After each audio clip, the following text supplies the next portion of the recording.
Hi guys, welcome back to my YouTube channel. Please watch the full video, hit that like button and do not forget to subscribe my YouTube channel. Let's get started.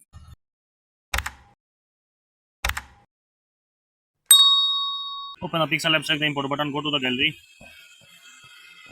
select a picture, adjust the picture, remove the background, select the result color, enable button on, adjust the picture, select the import button, go to the gallery, select another picture, adjust the picture, remove the background, select the result color, enable button on, adjust the picture, select the import button, go to the gallery, select another picture, adjust the picture, remove the background, select the result color, enable button on, adjust the picture, change the background, select the color option, adjust the color,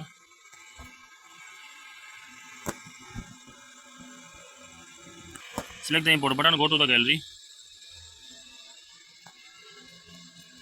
select another picture, adjust the picture, remove the background, select the result color, enable button on, adjust the picture.